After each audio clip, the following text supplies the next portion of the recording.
Summer slam 2021 में जिस तरीके से ब्रॉक लेसनर का as a baby face return हुआ उसको देख के हम बिल्कुल शॉक रह गए थे। लेकिन जब 2002 में WWE में पहली बार ब्रॉक लेसनर आए थे तो उनको द नेक्स्ट बिग थिंग बोला जाता था।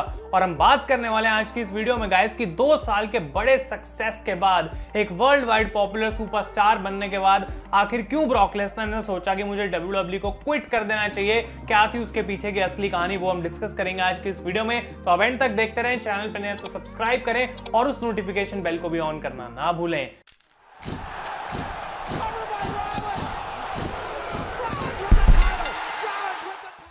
तो गाइज मैं हूं आयुष और आप देख रहे हैं रेसल इंडिया। स्वागत है आपका आज की इस वीडियो में, जो कि एक इंटरेस्टिंग टॉपिक होने वाला है। लेकिन उससे पहले मैं आपको बता दूं कि सीएम पंक के ऊपर एक लेटेस्ट पॉडकास्ट आ चुका है, असली अखाड़ा में। जी हां, लिंक आपको डिस्क्रिप्शन में सबसे ऊपर मिल जाएगा और आप किसी भी प्लेटफॉर्म पे अपने पसंद के जाके इसको सुन सकते हैं। फॉलो करना ना भूलें जिस भी प्लेटफॉर्म पे सुन रहे हैं। लेकिन वही हमने डिस्कस करा सीएम पंक के रिटर्न का रिएक्शन, क्या इसका इंपैक्ट पड़ सकता है WWE के ऊपर, क्या WWE डेंजर में है, रेसलिंग का फ्यूचर इस चीज की वजह से कैसे चेंज हो सकता है और फ्यूचर AEW में पॉसिबिलिटीज क्या है सीएम पंक की, ये सभी चीजें हैं। तो बहुत इंटरेस्टिंग है वो भी guys, definitely go and check that out.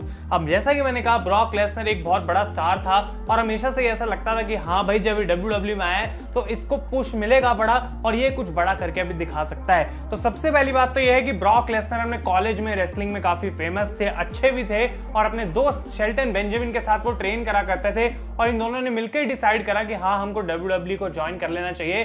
अब जहां शेल्टन बेंजामिन को रेसलिंग से प्यार हो गया, ब्रॉक लेसनर को गाइस उतना भी कुछ खास फर्क नहीं पड़ता था। उन्होंने हमेशा से बात बोली है कि ये बिजनेस मैं बिजनेस के हिसाब से करता हूं और जबकि मुझे लोगों को एंटरटेन करना बहुत ज्यादा पसंद है, ऐसा कुछ कभी भी नहीं था कि Brock Lesnar was in love with professional wrestling. इसके बाद हम बात करते हैं तो ये भी चीज थी भाई कि WWE के लिए ब्रॉक लेसनर ने सिर्फ इसलिए साइन करा ताकि उनको पैसा मिल सके। अब हम जानते हैं कि जब भी कोई बंदा पहली अपनी जॉब स्टार्ट करता है या उसको एक मेजर ब्रेक थ्रू मिलता है अपने करियर में, तो वो वही वाला ऑप्शन चुनता है मोस्ट प्रोबेबली जिसमें सबसे ज्यादा पैसा हो, क्योंकि हर एक बंदे को एक लाइफस्टाइल चाहिए होता है। उसको पता है हाँ भाई, इतना पैसा तो मिनिमम मुझे कमाना ही है। और ब्रॉक लेसनर को WWE ने वो लाइफस्टाइल ऑफर करा, उतने पैसे ऑफर करे, जिसकी वजह से गाइस उनको लगा कि हाँ, मुझे इस कंपनी को ज्वाइन कर लेना चाहिए। तो जैसा कि मैंने बोला कि लेसनर को कभी भी ऐसा नहीं था कि बिजनेस से बहुत ज्यादा प्यार है, जबकि वो सुपरस्टार्स की गाइस बहुत ज्यादा रिस्पेक्ट करते थे। और ओहायो वैली रेसलिंग से जब उनको प्रमोट करा गया मेन रोस्टर में, यानी कि डेवलपमेंटल से वो बाहर निकल के आए, तो ऑलरेडी उनको बहुत बड़े बड़े पुश मिल रहे थे। एक काफी यंग एज में ब्रॉक लेसनर ने रॉक को हरा के WWE चैंपियनशिप को कैप्चर कर लिया था, अंडरटेकर को एक हेल इन अ सेल मैच के अंदर हरा दिया था। तो ज्यादा बंदे ये चीज अपने करियर में कर नहीं पाए एट दिस अर्ली एज, जो कि एक्चुअली में ब्रॉक लेसनर अचीव कर पाए। और ऑब्वियसली जब ब्रॉक लेसनर ऐसे बड़े बड़े मैचेस के अंदर इन्वॉल्व थे शुरू से ही, तो ये बात भी थी कि हाँ भाई, उनको पैसा ज्यादा मिलने वाला है, क्योंकि हम जानते हैं कि जितना बड़े स्टैंडर्ड का एक सुपरस्टार होता है उसको उतना ही पैसा दिया जाता है। एक और रीजन गाइस, जो कि मेन रीजन बना यहाँ पे WWE छोड़ने का ब्रॉक लेसनर का, वो था ट्रैवलिंग। उनको ट्रैवल करना बिल्कुल भी पसंद नहीं था। अब आई थिंक जितने भी हम लोग हैं जिन्होंने ब्रॉक लेसनर को बिल्कुल सही तरीके से फॉलो करा है, वो उस टाइम पे करा है जब वो एक पार्ट टाइमर थे WWE में। लेकिन हमने पहले 2 साल के अंदर Brock Lesnar was a full timer, जो कि हर हफ्ते टेलीविजन पर फीचर करा जाता था और उनको बिल्कुल पसंद नहीं था कि मुझे लोकेशन टू लोकेशन ट्रैवल करना पड़ रहा है। वो चीज उनके भाई बिल्कुल कप ऑफ टी नहीं थी। लेकिन उन्होंने क्या करा, जो WWE से वो पैसे कमा रहे थे उसको उन्होंने कलेक्ट करा और $4 लाख का जाके भाई एक प्राइवेट जेट खरीद लिया, जिससे वो खुद ट्रैवल कर सकें। अब ऐसा नहीं था कि उनको भाई जाना पसंद नहीं है, लेकिन एयरपोर्ट तक पहुंचना, वहां पे लाइनों में लगना, ये सब ब्रॉक लेसनर के बस की नहीं थी। और भाई उन्होंने सिंपली ये बोल दिया कि मैं अपना प्लेन खरीद रहा हूं। अब माना जाता है कि ये चीज WWE सुपरस्टार्स को बिल्कुल पसंद नहीं आई। उनको ऐसा लग रहा था कि ये तो भाई अपने आप को कुछ अलग ही बढ़िया टॉप स्टार समझ रहा है। लेकिन उस पॉइंट पे गाइस ब्रॉक लेसनर ने वो डिसीजन लिया और आई डोंट थिंक कि कोई उसके बारे में कुछ कर सकता था। तो इस पॉइंट पे ऐसा था कि भाई ब्रॉक लेसनर ने अपने ट्रैवल का तो इंतजाम कर लिया कि हाँ भाई, मैं अपने प्लेन से चले जाऊंगा। लेकिन रेसलमेनिया 19 में गाइस एक और ऐसी चीज हुई जिसने एक बड़ा रोल प्ले करा उनके WWE के छोड़ने में, और वो थी एक ऑलमोस्ट करियर एंडिंग इंजरी, एक लाइफ थ्रेटनिंग इंजरी। क्योंकि हम जानते हैं कि वहां पे उनका मैच हो रहा था कर्ट एंगल के साथ, और ओहायो वैली रेसलिंग जब टेरिटरी में डेवलपमेंटल की सीख रहे थे ब्रॉक लेसनर रेसलिंग, तो उन्होंने एक मूव करा था शूटिंग स्टार प्रेस। और उनके साइज के हिसाब का जो बंदा है भाई, अगर वो ऐसा मूव करे तो डेफिनेटली बहुत रिस्की हो सकता है। और बिल्कुल वो मूव ढंग से एग्जीक्यूट हो नहीं पाया रेसलमेनिया में, और Brock Lesnar almost broke his neck. उनको पैरालिसिस हो सकता था, बहुत सिचुएशन वर्स हो सकती थी, तो बच गए वहां पे और उनकी किस्मत थोड़ी अच्छी थी। तो इस रेसलमेनिया के बाद केवल 1 साल WWE में और टिक पाए ब्रॉक लेसनर, वो भी आई थिंक क्योंकि उनका कॉन्ट्रैक्ट साइन था। लेकिन गाइस शायद आपको ये बात नहीं पता होगी कि ब्रॉक लेसनर ने अपने रिलीज के लिए WWE से खुद जाके बोला था, और ये चीज हमने रूथलेस एग्रेशन की सीरीज में कवर करी थी। अगर आपने वो नहीं देखी है तो उस पर एक पूरा डेडिकेटेड एपिसोड था ब्रॉक लेसनर का, द नेक्स्ट बिग थिंग नाम से।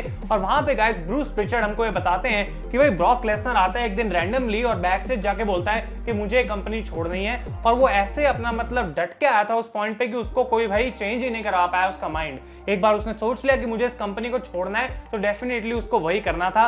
लेकिन ऑब्वियसली गाइस बहुत सारी यहाँ पे स्टिपुलेशंस लगी हुई थी ब्रॉक के कॉन्ट्रैक्ट के अंदर कि वो क्या कर सकते हैं, क्या वो नहीं कर सकते, और हर समय ब्रॉक के दिमाग में ये था कि हाँ भाई बहुत आउटसाइड दिस रेसलिंग बिजनेस ऐसी चीजें हैं जो कि मैं कर सकता हूं, जो कि WWE मुझे वैसे तो करने देगी नहीं। लेकिन WWE ने जबकि ब्रॉक की बात मानी, ऑब्वियसली बहुत सारी चीजें थी जो वो नहीं कर सकते थे, और तब भी ब्रॉक लेसनर का जो एक कॉन्ट्रैक्ट है वो एक सही तरीके से खत्म होना था। तो WWE ने एक वन फाइनल गो के लिए ब्रॉक लेसनर की बात तो मान ली, लेकिन उनको एक फ्यूड में बुक कर दिया अगेंस्ट गोल्डबर्ग फॉर रेसलमेनिया 20, और ये दोनों पार्टीज बिल्कुल भी नहीं चाहती थी ऐसा करना। लेकिन WWE को लगा भाई आखिरी मैच है इस बंदे का, ये कॉन्ट्रैक्ट तो रिन्यू करेगा नहीं, तो हमारे पास और कोई ऑप्शन भी नहीं है। तो Goldberg versus Brock Lesnar guys एक बड़ा मैच बिल्ड करा गया था कि गोल्डबर्ग भाई WCW का आया हुआ मॉन्स्टर है, ये WWE का नया यंग मॉन्स्टर है ब्रॉक लेसनर। लेकिन लोगों ने इस मैच पे भाई बिल्कुल ध्यान ही नहीं दिया और बहुत ज्यादा बू हो रही थी, क्योंकि गोल्डबर्ग भी उस पॉइंट पे WWE को छोड़ने जाने वाले थे। तो जबकि स्टोन कोल्ड स्टीव ऑस्टिन इस मैच के रेफरी भी थे, ये सारी चीजें मिलकर भी क्राउड को इतना खुश नहीं कर पाई कि इस मैच में वो एंटरटेन हो पाए या फिर उस मैच में कोई इंटरेस्ट लें। तो भाई ये मैच जो था एक डेफिनेट डिजास्टर था, और इस पॉइंट के बाद ब्रॉक लेसनर का कुछ लेना देना नहीं था WWE से, he was out from WWE। तो इस पॉइंट तक हमें पता लगा कि काफी सारी दिक्कतें थी, और जबकि स्टारडम ब्रॉक लेसनर के पास बहुत सारा आ गया था, उनको लगा भाई मुझे कुछ और करना चाहिए, और उस कुछ और में एक जो सबसे मेन चीज थी वो थी guys to play for NFL। अब काफी लोग यहाँ पे कंफ्यूज हो जाते हैं जब मैं फुटबॉल वर्ड यूज करता हूँ WWE सुपरस्टार्स के साथ, कि वो फुटबॉल नहीं है जिसमें भाई रोनाल्डो मेसी खेलते हैं, ये अमेरिकन फुटबॉल है, क्योंकि अमेरिका में ऑब्वियसली उस रोनाल्डो मेसी वाली फुटबॉल को सॉकर बोला जाता है। तो ब्रॉक लेसनर ने अमेरिकन फुटबॉल अपने कॉलेज में कभी उतनी खेली नहीं थी, वो रेसलिंग ज्यादा करते थे, लेकिन उनका ड्रीम था NFL में भाई उनको कुछ अचीव करना है। तो उन्होंने जाके ट्राईआउट्स दिए और मिनेसोटा वाइकिंग्स के अंदर उनकी सिलेक्शन हो गई। तो उस पॉइंट पे ये एक बहुत बड़ी डील थी, क्योंकि ब्रॉक लेसनर अपने होम टाउन मिनेसोटा में वापस आ रहे हैं, उसकी टीम के लिए खेलने वाले हैं, और उन्होंने इनफैक्ट एक इंटरव्यू में ये बात भी बोली थी कि भाई मैं बाकी प्लेयर से बहुत बढ़िया हूं, मेरे में वो टेक्निकल एबिलिटी भी है और मैं अपने आप को प्रूव करके दिखाऊंगा। लेकिन अनफॉर्चुनेटली ऐसा हो नहीं पाया, क्योंकि सीजन से पहले कुछ मैचेस होते हैं प्री सीजन में, वो तो ब्रॉक लेसनर खेले, लेकिन उसके बाद उनकी टीम मिनेसोटा वाइकिंग्स ने ब्रॉक को रिलीज कर दिया। तो उनकी ये जो ड्रीम थी बहुत जल्दी टूट गई थी, और शायद इस पॉइंट पे वो सोच रहे होंगे कि क्या मैंने WWE छोड़कर सही करा।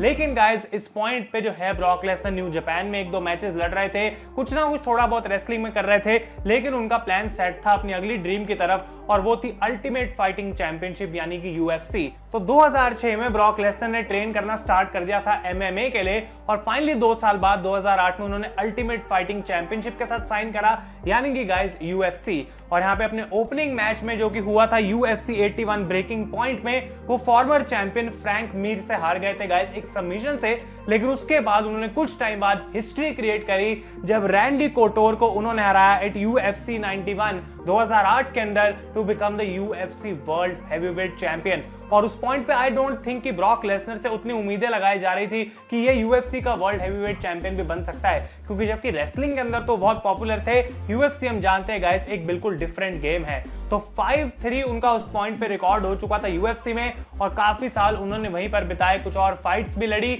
लेकिन गाइस फाइनली उन्होंने UFC को जब क्विट करा तो WWE की तरफ उन्होंने फिर से रुख करा, और हम जानते हैं कि साल 2012 में जब ब्रॉक लेसनर वापस आए, उन्होंने जॉन सीना को रिटर्न करा, और वो पॉइंट था जब उन्होंने अपना पार्ट टाइम करियर स्टार्ट कर दिया था WWE के साथ, और अभी तक वैसा ही सीन चलता आ रहा है। तो भाई इस वीडियो का पर्पस ये था आप लोगों को बताने का कि आखिर क्यों ऐसा एक सुपरस्टार जो इतना फेमस चल रहा था, कोई उसको ऐसे दिक्कत नहीं थी, किन रीजंस की वजह से एक्चुअली में वो WWE 2004 में छोड़ के गया। लेकिन कमाल की बात यह है कि उससे उसको कोई फर्क नहीं पड़ा, इनफैक्ट उसका स्टॉक और भी ज्यादा बढ़ गया, क्योंकि ऐसी कोई जगह नहीं है जहां पे ब्रॉक लेसनर जा पाए हो और वहां पे उन्होंने अपने आप को मतलब एज द बेस्ट ना प्रूव कर दिया हो। और अब जब वो वापस आए कल स्मैकडाउन में हमें देखने को मिलेंगे एक बिल्कुल नए से गिमिक में, उसके लिए भाई इंतजार हो नहीं रहा। तो ब्रॉक लेसनर के ऊपर एक स्पेशल वीडियो करने का मेरा काफी मन था, और ऐसे अगर आपके पास और आइडियाज हैं तो कमेंट्स में मुझे जरूर बताएं।